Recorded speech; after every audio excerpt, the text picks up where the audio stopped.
All right, let's do a little video about tabs, setting tabs in InDesign.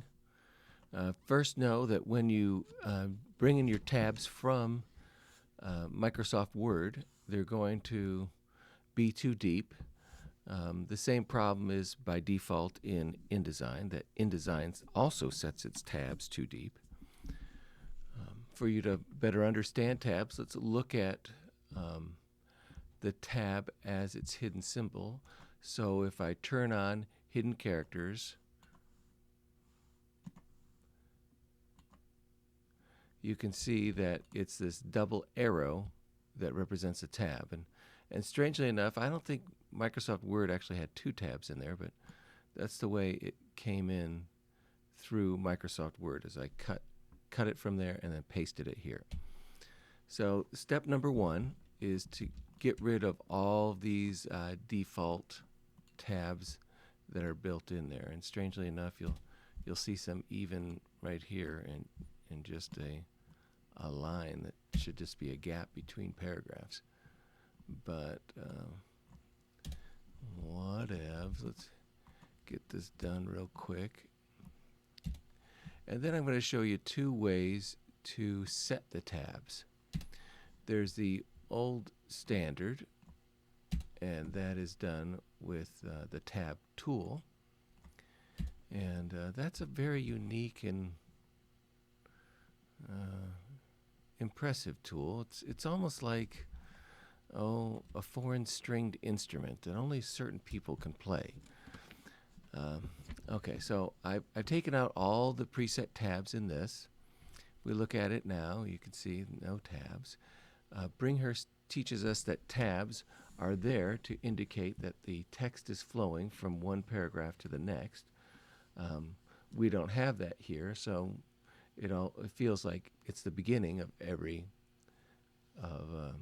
a new article every single paragraph, which is not. So we got to correct that. Bringhurst also would teach us that most tabs are too deep. They're set by default to a 1/2 inch. They really only need to be 1 or 2 M's. Okay, so first let's look at the tab tool through the type menu. So we can go to type tabs. That brings up this, what I refer to as a unique stringed instrument. In fact, it's so unique that I'm going to have to jump over to Photoshop. Let me hide this. I'm jumping over to Photoshop. And let me reset this. Okay.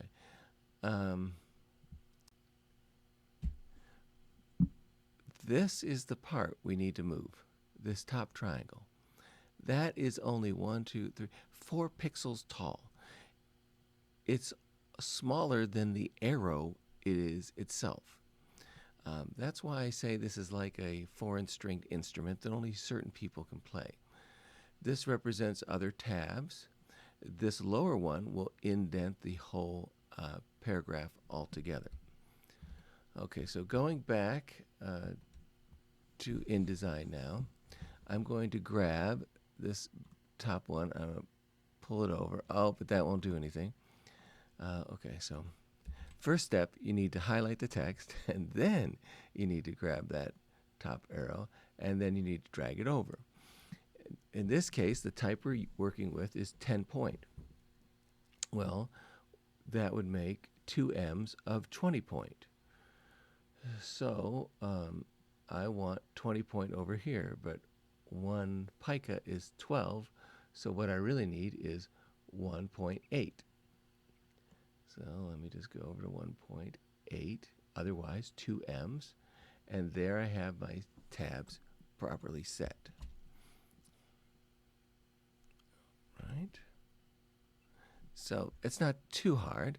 It's just a little strange. I mean, if I easily grab the wrong one, I've suddenly indented everything.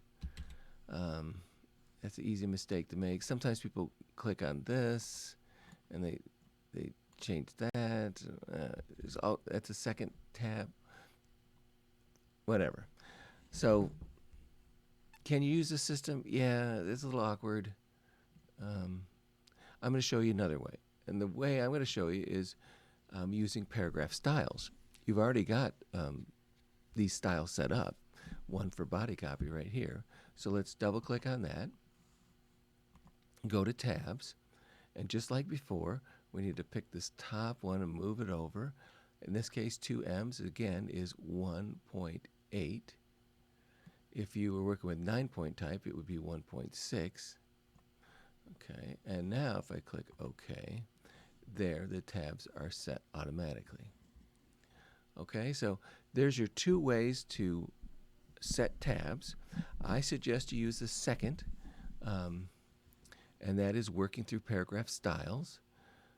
Do know in general you are going to have to remove those tab characters that come in from Microsoft Word like this, because even if you don't, let me zoom in here. So I didn't bother to remove them over here. And so when I pushed it over, it followed my instructions and pushed it over, but it kept the tab that, well, somewhat of the tab from Microsoft Word. So you have extra space. So we do have to get rid of these double arrow tab symbols. Okay. Thank you very much.